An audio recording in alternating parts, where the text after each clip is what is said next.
What's up, kings and queens? It's your boy Dan from Daft Previews. We've got a 4-game slate on the WNBA. In today's video, I'm going to be going through each game. I've got some reinforcements today to help me out. We'll go through each game. We'll talk about the leans. We'll give you some insights, some prop stuff, some game scripts, whatever you like. We might even get inappropriate and start talking about menstruation cycles. Who knows? But strap yourselves in. It's going to be a fun one. Let's go. Sub to the channel cause your boy's getting busy. Coming to you live from the west side of Sydney. We've got the free picks and the juice and the daily. It's all free, you don't even have to pay me. Let's go. I want to introduce everybody to Andrew. This is Andrew Wade. Find him on Twitter. One of the best bettors on the WNBA you are going to find. You guys know I've been struggling, so I've asked for some help, and he's happily obliged. Andrew, firstly, what do you think of the intro song? I don't think you've ever heard that before. No, that was awesome. Honestly, before we got on, I hosted over 400 shows on the Locked On Podcast Network, and that was the crap I was doing was significantly worse than that. That was so impressive. I was sitting here thinking, man, that music is great. Like, am I allowed to be on this? Am I deserving to be here? So I hope I can provide you some content that's worthwhile for that, because that was good, man. Very impressive. I appreciate you. That's usually the best I have to offer. Just the introduction. In terms of the remaining 20 to 30 minutes that people watch every day, I don't know why they keep coming back. But everyone judges the book by its cover, man. The cover is great. So, well, look, I perfected that I didn't perfect it over time. I just shot it once. I made it as a joke about a year and a half ago, put it on the channel once. Everyone absolutely loved it. Then I stopped using it because I was still embarrassed by it because there is no musical bone in my body, but people still demanded it. So I keep it in there. It gets people hyped, gets them ready for the video. So it works, man. We're here to talk about the WNBA. I'm using Props Madness. You use it too. It's the best tool we're going to find. 7-day free trial. Get a juicy discount when you use the code DUFF when you sign up. There's links in the video description below. And also, if you want to follow Andrew, I'll leave links to his Twitter account down in the video description as well. Let's talk about this first game. I know you and many others absolutely love betting games with the Connecticut Sun. Pause for effect. But yeah, I was like, man, the Sun is literally the worst team to bet on. I have like a rule at certain times. There's certain teams where I try to stay away from because you don't know what lineup they're going to put out there. You don't know the rotations, or they're just a flat out terrible team. And the Sun is all three of that. So the Storm can be a little bit challenging because they have a 3-guard lineup, and those 3 guards, it feels like they're playing rock, paper, scissors each week to figure out who's going to distribute the basketball. Skylar is the best facilitator of the group. Gabby's the most dynamic, and I don't understand where Erica Wheeler came from, because last year on the Fever was garbage. Happy for her success, but this is a game that I looked at initially and thought, I'm not even going to write a prop thread for. It is just not worth it. But there is some value here, man. I'm excited about this one. So 17.5 point spread, game total at 156. I guess those low game totals are usually driven by the Connecticut Sun offense and the likely blowout that is going to ensue here. They've been blown out, 3, 4, 5 consecutive games. The Connecticut Sun have been absolutely blown out. They're hanging a low Tina Charles line at 11.5. It's a tough one. I think the question is, when I look at this, firstly, I'm like, there's a lot of props available. There normally isn't that many. They put so many out, and they put them out 24 hours in advance. Yeah, they must be feeling confident. I think when I look at Connecticut, right, there's 2 names that stand out to me. Olivia Nelson-Ododa, she got me paid last time, albeit by half a point we got there. And Anissa Morrow. Now, a funny story in Anissa Morrow, when she started seeing minutes, right, her line was at about 9.5 and she was crushing it. The first time I bet on Anissa Morrow was this game against the Aces, where she got pulled from the starting lineup before tip-off, and then she played oh, you were on that one? Yeah, yep. Got absolutely murked, and I was like, oh, damn. And then the next game, she's gone crazy ever since. So that's somebody that stands out to me. Did she catch your attention at all? And if so, why? Yes. This is my only main play. This is honestly the play I'm most excited about, which means knowing how Sun props go outside of Marina Mabrey, I'm going to be burnt and just so pissed off by 11:30 a.m. Mountain Time. It's not going to be fun. But same thing, man. I saw that she was getting inserted in the starting lineup. She was the only one who could honestly get her own shot for the most part. I think the issue with like Tina Charles is not that she can't get her shot. She can make a shot from anywhere. I mean, she's one of the best scorers in league history, but she needs someone to feed the ball to her. And the only one willing to do that is Lindsay Allen or Marina Mabry, but she's not in the lineup anymore because she's injured. But yeah, Morrow, I'm scared, personally scared, of all done like scoring props. To your point, I saw all these lines. We were getting a JC Sheldon, an ODO, and a Morrow 10 plus at plus odds.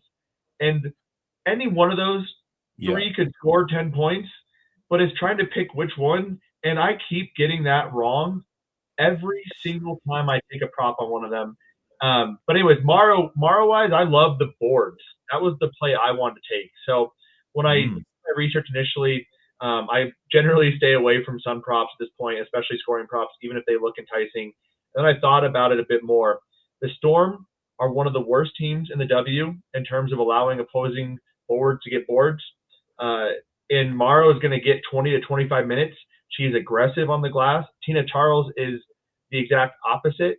She acts like she is legitimately allergic to rebounding the basketball. She does not want to get anywhere near there. ODO is good. She's going to steal some of those boards, but I like Anissa in this spot. And we're getting a 5.5 line. And so I took that ladder all the way up to 11. And I got it at, I think, plus 1,800 on DK. I think now it's at plus 1,200. So that line moved quite a bit. But Anissa Mara boards is where I was looking at for this game. Yeah, I was thinking the same thing. I think the way that these teams are constructed, it's kind of easy to see where the matchup's going to be. She's going to see Necker. Necker is predominantly a spot-up shooter in this offense. She's not crashing the offensive glass aggressively either. Ezzy Magbagor does a lot of that. So she should get some uncontested rebounds as well. So I'm loving the rebound angle and the potentials. And then you've got an 11 rebound performance against the Seattle Storm last time. I want to check the film anyway to watch how she got these boards. I'll do it before I submit my bets, but definitely I like the value available that's on the boards. Points plus rebounds, also a potential look, but again, can you trust them to score points? That's the only question. So I agree on that. What are your thoughts on any of these girls on the Storm? Because I run into the same problem every single time, especially around assists. And I usually ignore Erica Wheeler. It's usually, is it Skylar? Is it Gabby? I think you described it really well with Skylar being the better playmaker, whereas Gabby being a little bit more dynamic. But I think dynamic is what gets you more excited, right? Yeah, Skylar floor is 5, her ceiling's 7 by the looks of it. Pretty much. Yeah. When I look at those, so I have tried to pick and choose my bets on the Storm assist, and I cannot get a sense of what their game plan is going to be game in and game out. And I thought it was really interesting. What we've been trying to do and model out some of our assist work is looking at some of the indicators that usually have correlation to what the next game is going to be. With Erica and with Gabby, every time they are bucking that trend, which changes our model of how we look at things. But generally speaking, when I'm looking at assist and the potential assist, I'm looking at some of the previous games, some of the previous performances, and then also taking a look to your point, how do they get those potential assists? Because I think on the very surface, you have assists. Great. Are they hitting those lines, whatever? I don't care about. I honestly don't look at what the assist they got. I am purely looking at potential assists. That to me is the best indicator. But then I'm looking at how often are they converting? And how are those assists coming by? Are they going to 2s? Are they going to 3s? And then also, when are they getting those assists? Because Jackie Young, for example, not to get on her, but Jackie Young, I love how she gets her assists. She is not just shooting it over to the perimeter. She's driving to the lane. She's dumping it off. I literally write this in every prop bet. She dumps it off to a big. That is a fantastic assist every single time. Some of the times I've had concerns with her, though, because she'll have 6 PAs, and then the fourth quarter with 4 minutes to go, she's the one who's pushing the pace, and she gets 7 more. Those are some soft PAs. Or Angel Reese, at times, is facilitating the offense. She's getting very strong PAs. A lot of times, though, she's just getting a lot of boards and chucking it to someone, and that's a PA. So there's a lot of context behind this. When I look at Gabby, Skylar, and Erica, I think where I struggle with is I can't get a feel for the game plan, game in and game out. Gabby is the one who has seemingly been the most exiled one of the 3, sometimes being relegated to the corner. And we see oftentimes Skylar and Erica kind of running that pick and roll or having some of those backdoor cuts. And I noted that in last game's prop trip, but sometimes they'll run the pick and roll with Erica, and they'll have Skylar in the corner running a backdoor cut, and Erica is good at finding that backdoor cut. So I say all that to say, I am generally staying away from these assist lines. The conversion rates are not high enough for me. Skylar's PAs are not high enough for me. I believe, let me see, her last game, I have this up, was 13. What is her assist line right now? I wasn't going to touch assist, but what is it right now? Yeah, just to be over. Yeah. Yeah. So if you're looking at 6 and you look at that, her conversion rate is generally in that 38 to 40%. So just based off purely her PAs, that is not a good play in my opinion. Even going against a Sun team, and then you have the blowout risk as well, which we got burnt on last game with Jackie Young. So not a play I'm personally targeting, but I could see it if you really like it, but not a play I'm looking at. Yeah, I think the only one I could be interested in is something around Gabby. In these dominant type wins, and there could be a lot of transition points, a lot of turnovers, long rebounds, and Gabby can do a lot. She's the most athletic player they have, so that might get my attention. But let's not spend any more time on that game. I agree with you. Thank you. Let's get to the next one. We've got the Valkyrie versus the Fever. Caitlin Clark returns. We've got everyone from the Eurobasket back for the Valkyrie as well. What are we looking at spread-wise here? We've got an 8.5-point spread. Totals at 163. At first glance, I'm thinking that's a very large spread against the Valks. The Valks have been pretty decent this season. But when you look at the slate, look at who's available, what draws your attention? I mean, if you can't tell by the Hawkeye on my shirt or the several Iowa Hawkeye things in the background, anytime there's a Fever game, I'm paying attention. I target Caitlin Clark. This is definitely not the smartest gambling I do with Caitlin Clark, but there's always value if you get a sense for how she's going to approach the game.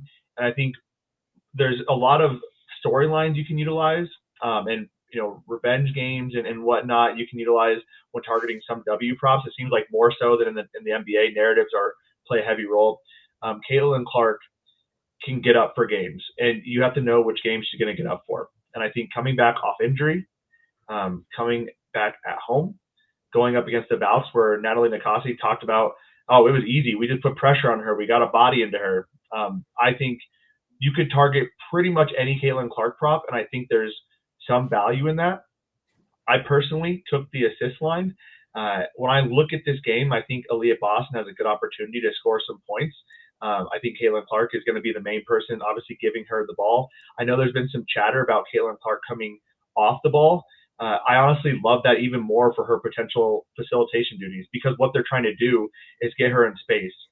If the Valks are going to play her tight, if they're going to play her full court, if they're going to trap her, you want her off the ball to get her in space, moving off a screen. You give her all that open movement. She's not someone who's just going to pop. People love to think she just shoots, but she's going to be looking for those backdoor cuts. And when I looked at the last game against the Valks, one of the things I noticed was not only was it Aaliyah Boston, but they were actually using Aaliyah Boston as a decoy.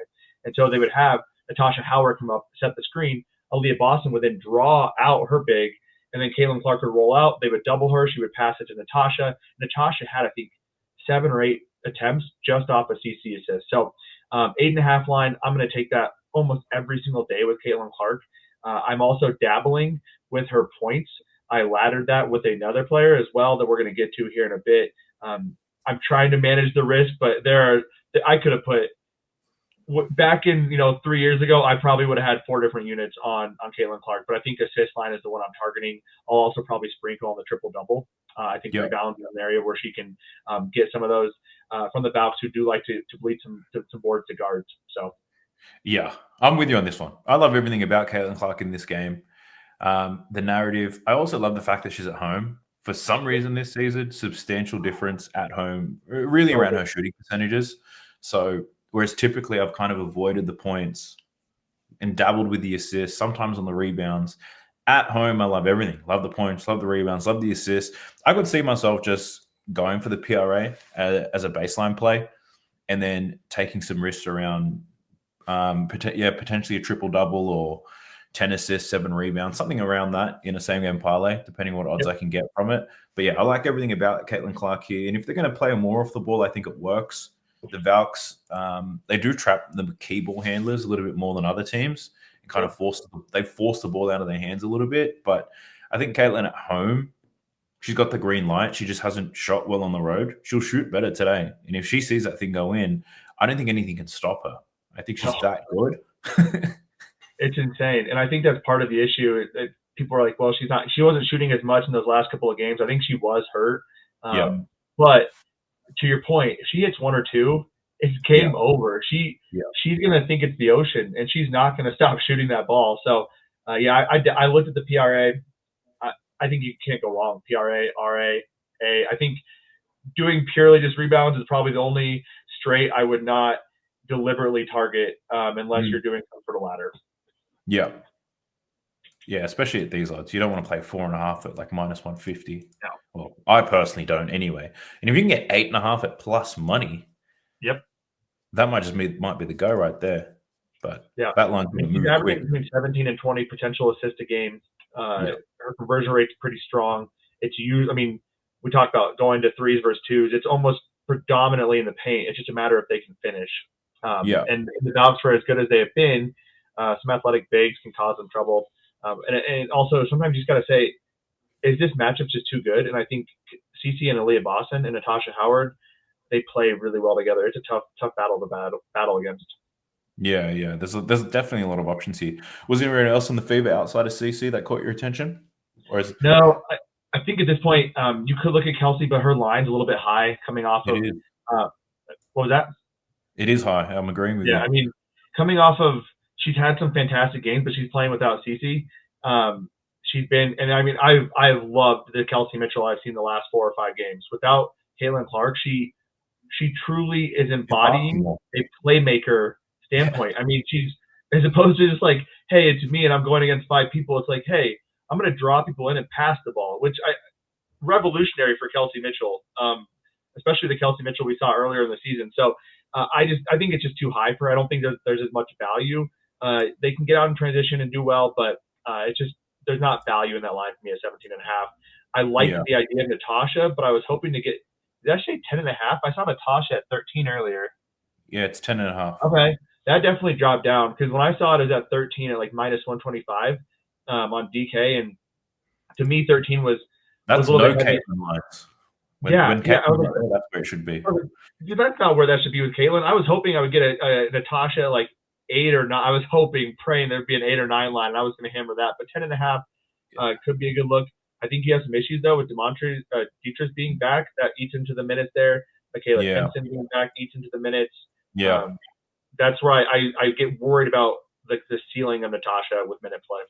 Yeah, I was wishing we could get Dantas lines. So one thing I've noticed with a lot of these girls coming back from the Euro Cup, and we'll see it with the America Cup as well, in their first game back, they're not seeing much time. It's like they need to get integrated back into the rotation. Yep.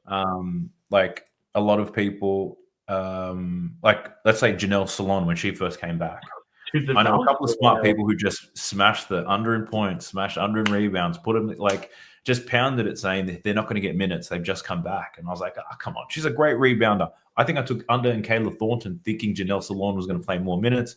It didn't happen. I think we both got burned in that same game. But I'm thinking the same. Danta's back, could impact Natasha Howard, but how many minutes does she get? And that's the question that is not going to get answered until the game starts. So, some of the Valves are wild, man. The rotations they run, you have to be very thoughtful about how you approach their props because their rotations do. I mean, I've compared them to my Miami Heat, like Eric Spoelstra.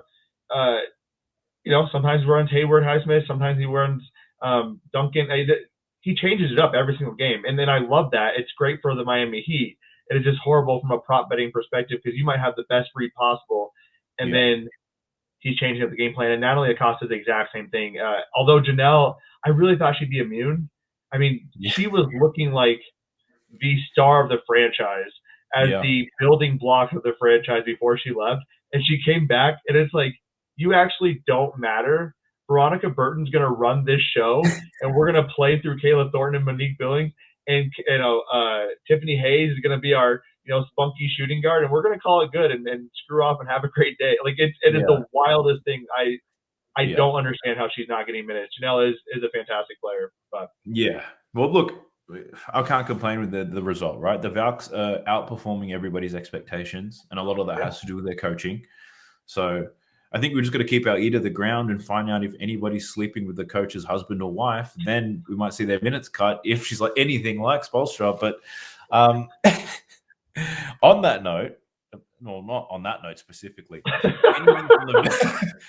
Anything from the Valks get you a little bit aroused, or is this a whole like, I don't know, man. This is just too hard to say. Yeah, I think it's tough because on paper the Fever defense is good, but when you watch the games, there's a lot of weaknesses depending on how what the level of engagement is from the defense. We saw some pretty good games, obviously playing the Lynx, but the Lynx, yes, they held them to a pretty low scoring game, but the Lynx had open shots. They just weren't hitting their shots, which was more of the issue there. But then we see them play the Sparks and they allow 80 plus points. The Fever D can be burnt in several different ways. The line I was looking at targeting initially was Veronica Burton. If we got a 4.5 assist, but we got a 5.5 assist, and I don't like her conversion rate. She gives about 80% of her potential assists to threes. I liked what I saw in this last game. She was, I thought I had the most beautiful read on Veronica Burton points, and I watched so much tape to make that play. And then she hits 3 threes in like 8 minutes and scores 2 points the rest of the game. But what I did like what I saw was that she was driving to the hoop and she was drawing in 2 defenders and dumping it off to Billings or Thornton every single time. If I had a play, I would say Thornton or Billings. I think there's some opportunities there, probably leaning towards Thornton. She's athletic, big. She can get in the paint. If Veronica can draw in those defenders, I do get concerned about Veronica, though, and her assist line coming at the 3-point. She gets a lot of potential assist off threes. The Fever are pretty strong. Caitlin Clark is actually playing solid defense this year as well, and they're a better defensive team with her in the lineup. So, if I had to lean, it'd probably be Thornton points, but I'm going to probably stay away and call it good with – again, I like the Fever, so I'm going to call it good with the Clark lines I have. I also dabbled in some Boston boards. Yeah. Oh, you got some Boston boards. Yeah.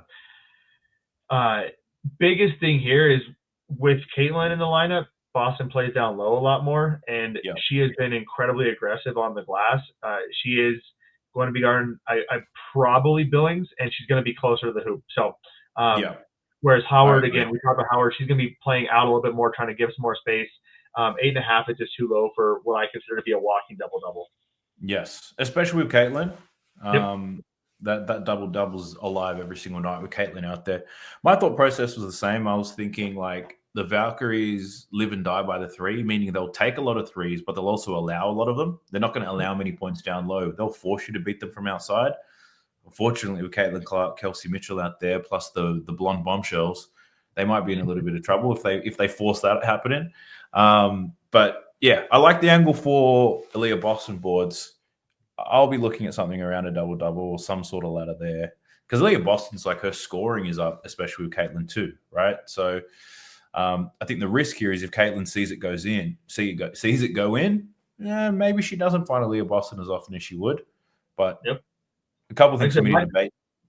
Yeah, my initial target was AB points. Like that, I went into this game thinking AB points.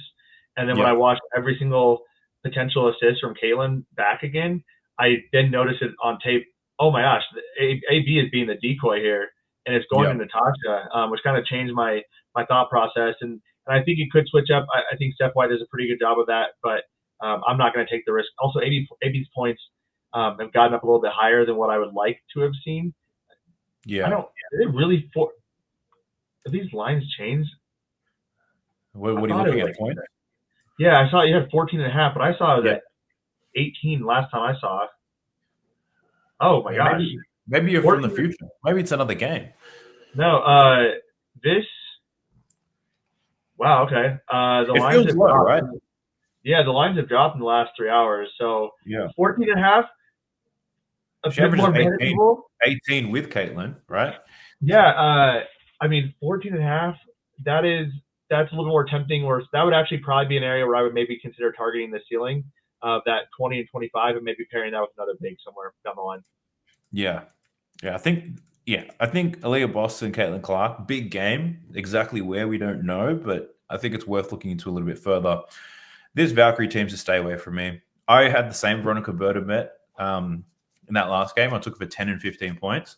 I didn't watch the start of it, but I had the box score open as I was out, and I was like, sheesh, 3-3-pointers in the first 5 minutes. I think we're getting blessed with 15 today. And then I'm checking the box score, and I'm just seeing her assist numbers go up. She's not shooting, just diming, and then stressed myself out, lost most of the hair on my head. She manages to get the 10, but, man, I thought we were going to get blessed with 15. So I think the Valks are going to be a stay away from me. I don't know what type of fever defense is going to turn up today, which worries me. I know offensively, I think they'll be fine. Defensively, I can't predict how the Fever are going to play in this one. But let's jump to the next one. We've got the Lynx and the Mercury. I think the Mercury is still missing. Clear Copper. Satu's still out. We've got a 8-point spread to the Lynx. Game total at 160. Not many props available. Just got the 4 from the Lynx. So does that mean maybe Copper and Satu could play? They're both day-to-day. Yeah, they're both day-to-day. It's tough. I think one of them is going to play. You really can't bet now, right? Yeah. Unless you're betting Courtney Williams. Exactly. Yeah. That's what I was trying to do the prop there and writing this up, and there's just not a lot to. The game changes drastically if you have Copper and Satu in. Your ability to switch on defense goes up. And to be fair, the defensive profile of the Mercury is solid across the board, 1 through 10. Natasha Mack had a pretty good game this last game. Connie Brown gives you a lot of size. Whatever small guard you want to throw in there, Sammy Lassa, Monique, I always get her name up, M-A-M. I always mess up her. Akoa Makani. They're all pretty solid across the board, but if you have Copper out there, she has a little more size. She can switch. Satu can guard 1 through 5. Copper at times can guard 1 through 5. That just changes your entire approach defensively. And I think that gives the Lynx a little bit more fit if they're all in. I am personally, if we see Copper and Satu in, I would consider something on Satu. I would consider potentially AT assist, but I think that line is going to be a little bit too high. And possibly looking at fee points, because I believe Fee can get her 20 to 22 going against AT or Satu. She is just too dang good. And then I also put this out. Courtney Williams assist could be a play. I have wanted to win an under on her so bad because her conversion rate has been absurdly high, so much higher than league average. I believe it's like 50 to 51%. League average is around 42%. But you also don't know what Courtney you're going to get either. Sometimes Courtney feels like taking the ball and shooting the midi every single time.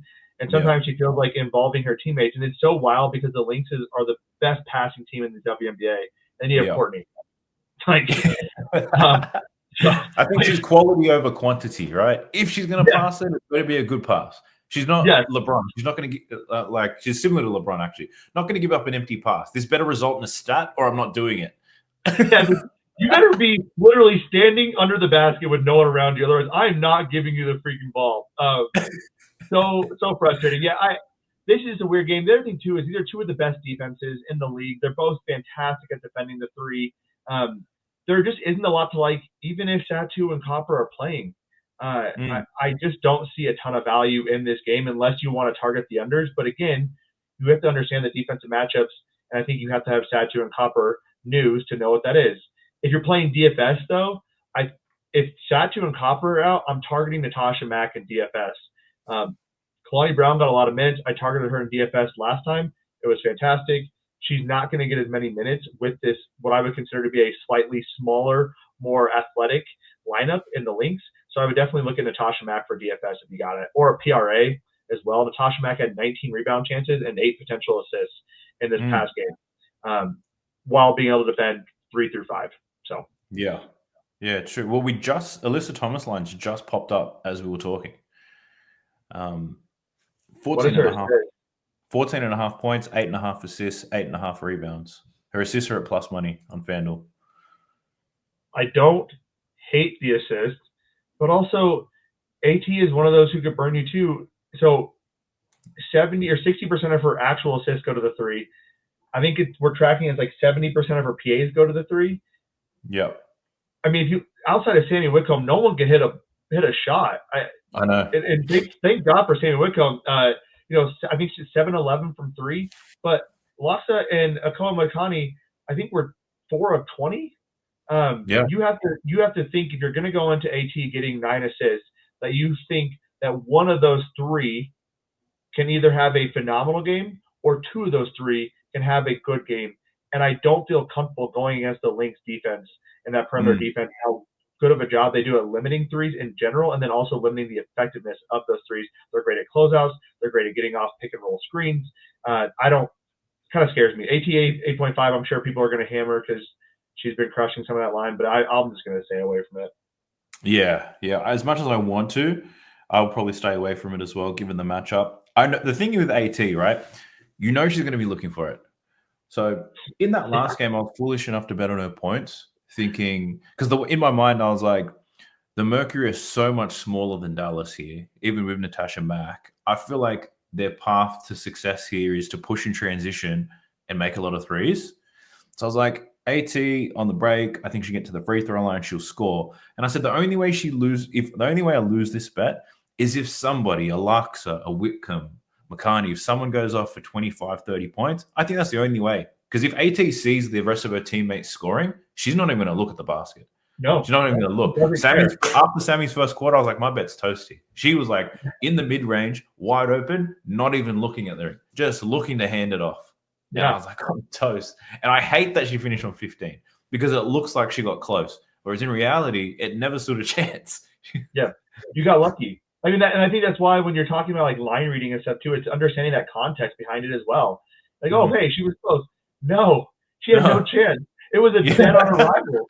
I mean, she was literally driving. Where's Sammy at? Hand the ball off, set a little screen. Like, honestly, I was thinking about that too. It's so impressive. She is right up on Sammy, and Sammy is just jumping right over her, defending that, borderline impossible, but also shooting that. That is a skill to be able to shoot with someone in your face, considerably your own teammate. But I'll tell you where the skill is in that play set as well, in that handoff action. Do you know how many women on the WNBA get called for an offensive foul doing the exact same handoff action that Alyssa Thomas does? It's like she looks like Sabonis out there. If anything, she does it better than Sabonis. Sabonis gets offensive fouls all the time doing the same actions. But Alyssa Thomas has nailed it. There's a patience. There's a timing to it all. It's an artwork. So she'll look for the assist for sure. I don't know whether she can get the 9, though, in this tough matchup. So I've got nothing I like on this. Courtney Williams line at 11.5. It's got my attention, but she did just score 25, and I don't know what version of Courtney Williams we're going to see tonight. She had 2 poor scoring games against the Mercury. I can't explain why, but she was also playing bad at that time. So that probably requires a deeper dive if I choose to play anything on that one. I think Fee as well, that 21.5 in a close competitive game. Yeah, it doesn't look too bad as well. It'll be close. Like 21.5 should be doable. One thing on Courtney is she is the perfect candidate to ladder though, because it is boom or bust, right? And you look at this, I mean, there's a few times like 20, 25. Her 20 is probably going to be plus 600, I'd imagine. Yeah. Let me check that actually. I think you might actually like this, and I think you might agree because I coined this term, I monikered this term around a bet in the NBA season. I think it was like 2 years ago, and I was talking about Miles Turner, and basically I called it a bitch or beast parlay. This is where you ladder like points and rebounds for that player, or you just take the under on everything. Because this is like these players like no sweat. They're gonna blow it out of the park, or they don't get close. It's like they're either gonna be a bitch today or an absolute beast. And Courtney Williams is very much the same. Dude, Miles Turner and Jaren Jackson, I would say, are the 2 for me. Like, Jaren Jackson. I started hammering Jaren Jackson unders on rebounds late in the season. Like, the guy isn't even trying, and then occasionally they'll throw up like 12 rebounds. I'm like, dude, you're literally 6'11". You should be able to get a board every time. He's like, I'm just gonna chill over here in the corner, guys. Like, maybe shoot some threes. I'm like, all right, thanks. Those are prime candidates for bitch or beast. Let's jump into the last game. We've got the Dallas Wings versus the Sky. I think there's a lot of potential in this, and I haven't even looked at the lines yet. And believe it or not, there's not too many available. But Angels available. Lines are creeping up. Rachel Banham line? Oh, yeah. We had a Rachel Banham in the line in the last game, which she covered. I'm just shocked that she's even here this early. Yeah. So her line in the last game, I know it because I looked at it, and I was like, oh, she's been playing all right. Against Washington, it was 11.5. She finishes with 13. But we've got a tight spread, a pretty high total at 166. Not many lineups available. We've got Cardoso, could be in. Carrington, Ogumawale. I don't know what their status is. Are they out for this Carrington's game? out. Carrington's out. I am personally treating this game as if Enrique's out. She hasn't been practicing. What's she out for? Is it weight loss management or something? Or? Dude, I will say it is Sorry, so much easier. It is so much easier with her off the court though, because trying to track PAs with her on the court is so difficult with Mitchell her numbers. Beast, Enrique Ogumawale. Yeah. No. So I think she's gonna be out. I'm assuming she's gonna be out. Also, at this point, I don't know why she'd want to be on this team. I think she's a great trade candidate. I mean, go with your 3 rookie guards. Screw it. Just blow it up and build it with those 3. They look great. Trade it to a contender. Yeah. I love the double big 3 rookies. I mean, what a bizarre combo that really works pretty well. It worked great against Mercury the first game. The last game what I saw was honestly the Mercury weren't trapping, and what it ultimately resulted in was James and JJ just driving as opposed to trying to facilitate it all. It was a lot more ISO ball between those two, and I think that's something they'll learn and they'll probably see on tape and try to work on a little bit more. But this is going to be a good game though. I am excited about this, especially if Enrique's out. I would love if Cardoso's out too. That just gives so much more stability to Angels lines. It also gives a lot more stability, I think, to like Ariel Atkins as well. These lines are so high for Angel. 17 points, 15 rebounds, 4 dimes. I put this in my write-up. I will not take this because I'm not dumb enough to go against Angel Reese rebounds. Because if there's anyone who can beat a strong rebounding team, it's Angel Reese. I mean, that girl is absurd on the glass. Yeah. But the wings are phenomenal at stopping opposing boards. I mean, they are. This was before Lee and Louisa, before they put their 2 bigs out there. This was when they had a small lineup and Alyssa Smith was there.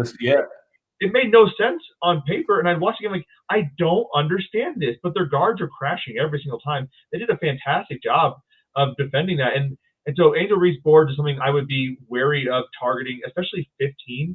That's even so in a good game, that's tough to get to. That is ridiculous. In a back-to-back as well for Angel. Yeah. And if Cardoso's in the lineup, that's going to hurt her rebounds as well. So I'd be wary of that. Assists, 3.5 is about where I have it at. If it was minus 110, minus 115, I'd probably pull the trigger. At a juiced 3.5, I don't see the value in that right now. And that's coming from someone who just tried laddering Angel. Some games she's the facilitator. Some games she's not. You got to pick which game Angel's going to try to score a bunch of points. I think this could be a good assist game for her. But I looked at her previous numbers against the Wings. She only had, I think, 7 potentials in that last game, but it was with Courtney Vandersloot in the lineup. It's just one where I'm going to probably – I don't think I'm touching Angel lines unless these lines stay high and Cardoso gets ruled in. I would consider an under. But, again, Angel's one of those players where I just kind of – like AT. I want to take an AT under. Thank God I didn't last game. But – you just don't bet against some people on those things. Like they add too much variance on their hustle. Yeah. Like I bet Angel early in this streak that she's on, which is good. Like I bet on her twice early. I think I bet on a 15 rebound game when her lines were about 12.5. Yep. So caught the wave early, and now I'm just waiting for it to crash, and I can't partake in this anymore. Like the risk is too high. The lines are too high. As great as she is, I don't want to get burnt by that. So it's a stay away from me, but I will admit this. I am a fan of Angel Reese. I see the flaws in her game, but I can also see the effort. I could see the development that she's made. All that social media bullshit, I'm too old for that stuff anyway. I don't care. Angel as a player, I respect the hard work. Like, Westbrook fucks up all the time. He's one of my favorite players purely because of how competitive he is. But there are glaring weaknesses in his game. I still love the bloke. It's fine. Yeah. So, Rachel Banham at 8.5 is an interesting one, though. That's only on one book, and it's my local book here in Australia. So, but usually this book aligns exactly to FanDuel. That's Okay, where you that's get what them. I heard from some of the other Australians I've been talking to. That you guys have like the equivalent of FanDuel. Yeah, which is Yeah, sports, but I Rachel. think same owners. I know Rachel Bannum's a fantastic scorer, but when I watch her on tape, she cannot get open on her own. I mean, she has to Yeah, be taken off a screen. She's not getting clean shots. Even the graph shows it here, but the Wings have been fantastic at defending the three. yeah, Um, I it is a low line. If I were to take anything with Rachel Bannum, I would do some sort of ladder because I wouldn't want to put a full unit on her actual points line. Is yeah. that are threes? Okay. That's Yeah, I a was like, three.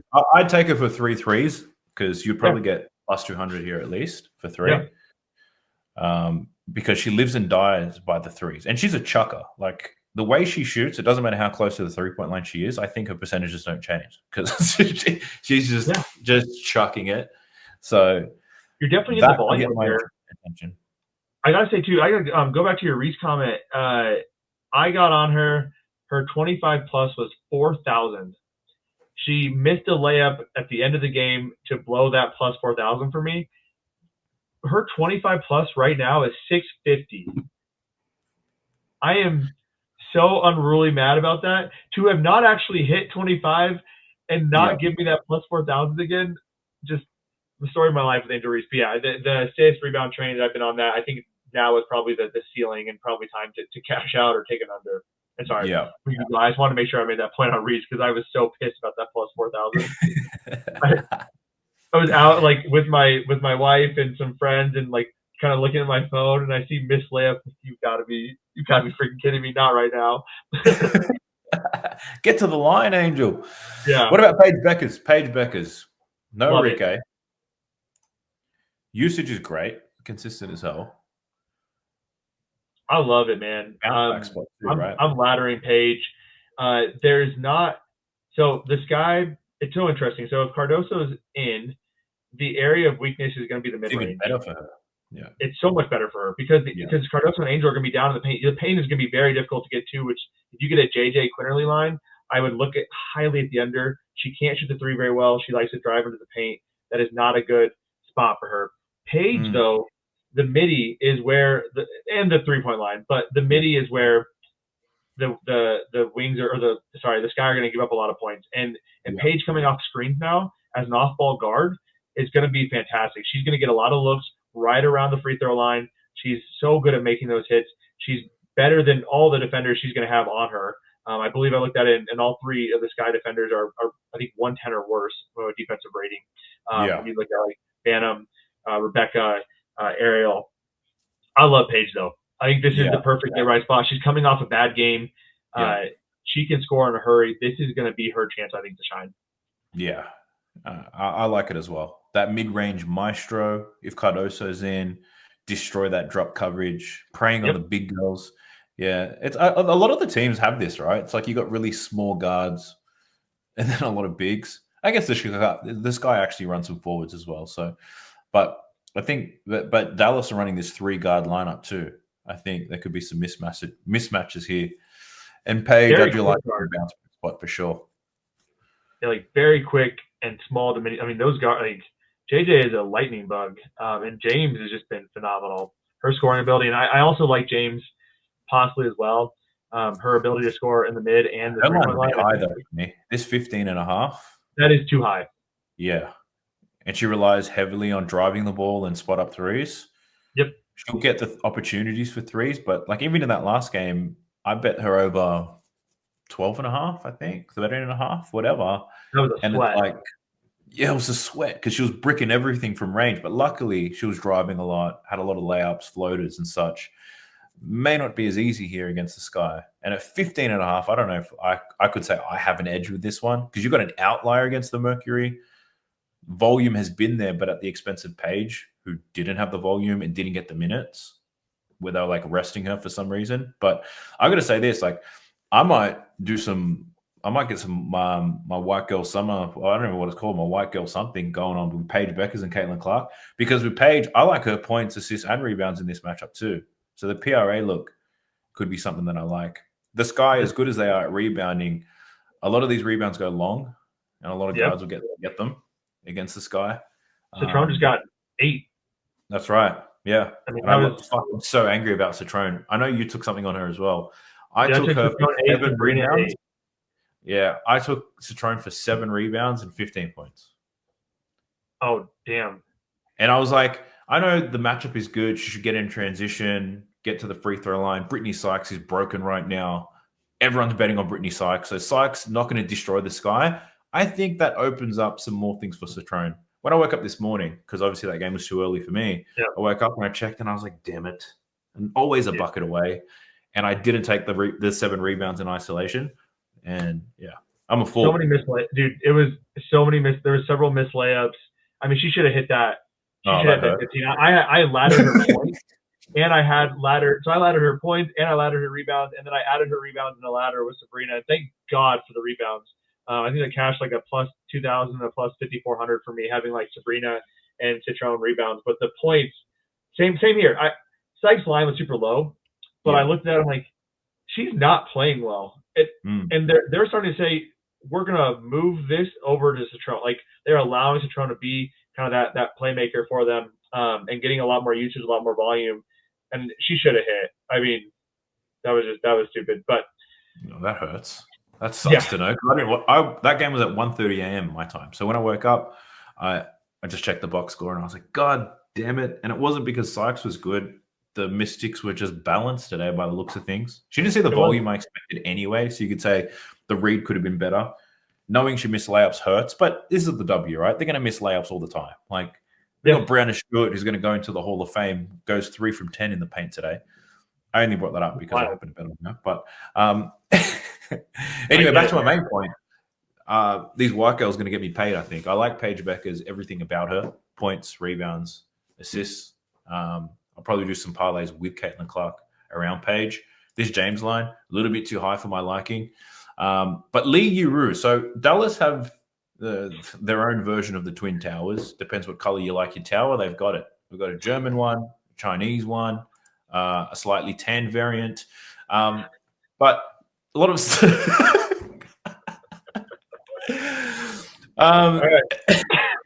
her rebound line's at 6.5 at plus money. In the last game, I took it for 8 and 10 rebounds, looking for Lightning to strike twice, and it didn't happen. I don't know about the minutes thing here. I don't know how they're going to split the minutes between these big girls against Chicago. I think they have to play. I mean, I think Lee should get that 20 to 25 minute range. Yeah. I love Louisa, honestly. Like, I took Louisa at 10 points, like plus 300, and she shot like 2 of 12 or something. I mean, but yeah, I think what's tough is if you go up against the Sky, I just have a personal preference of never taking a rebound play against this guy. Same thing as why I don't take an under on Angel Reese's boards. It's just you have Angel Reese who is going to fly in there no matter what, and she is always going to. That's a real thing. Me bounce. It's not. It is.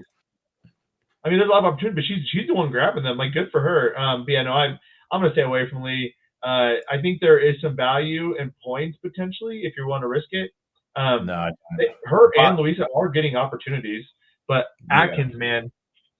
Her lines just popped up. Ariel Atkins and Elizabeth Williams. 3.5 for Ariel Atkins. Elizabeth Williams points if Cardoso is out is a hammer. And I have been waiting for Atkins' assist line to drop. So I'm going to look at that right now. They just dropped right now. So a little bit of juice to the over. But you'd want to be looking at 5 assists, in my opinion. Do you know what her potentials were today against the Mystics? I do, man. I was faster than the NBA today. I literally rewatched that game the moment it ended after watching it already, which was kind of painful, to be honest. Let me pull it up. Like, I usually watch the games. Like, if I catch a game, I'll watch it like the next day again. But literally watch the full game and then turn around and rewatch it again. And I'm like, it was actually horrible to do twice in a row. She had 12 today. So 12.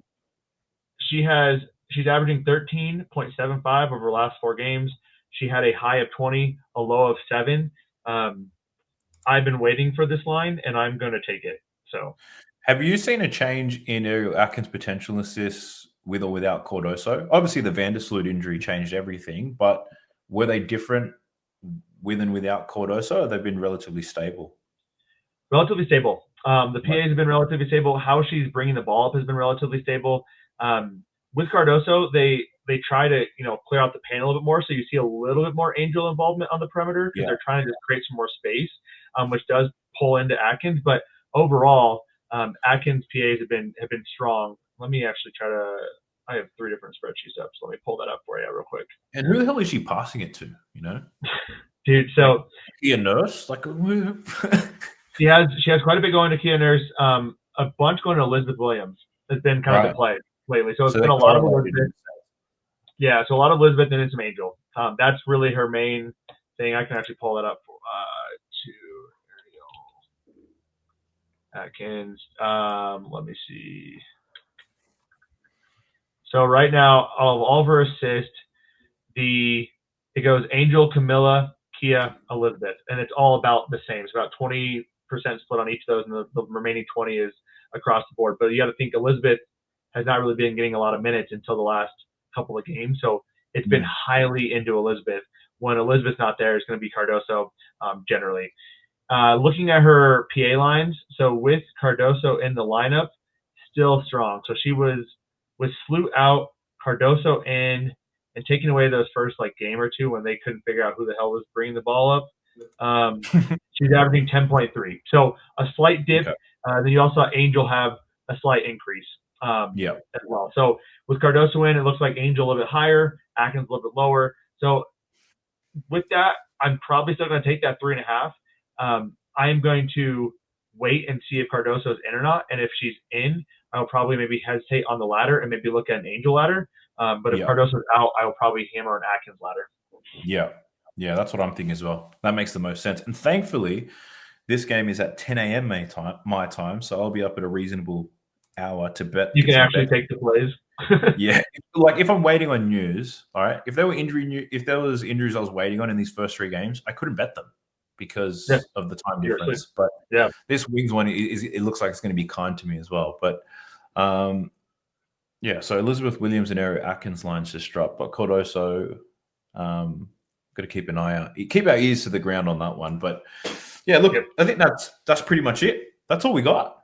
I wish there was more games because I've thoroughly enjoyed this. What are your thoughts on this? Because I reckon I already anticipate people watching this. There's probably going to be one person that says your head looks stupid because that's what people online say. But there's going to be a vast majority that say that we need to have you on here more often. Have you enjoyed your experience here on the show? Yeah, man, this has been fun. I'm enjoying getting back into the live streaming world. It's been since my kid was born, I basically stopped all of it. So it's been a good time. And honestly, this is much easier than doing it all on my own. I don't know if you get that feeling sometimes, but it gets really repetitive when you're talking to yourself. I'm like, is anyone out there? Am I just by myself here? Am I and then I get kind of in my own thoughts. So it's nice to be able to kind of tag off that. But yeah, man, let me know if you want me to join at all. Happy to hop on other times.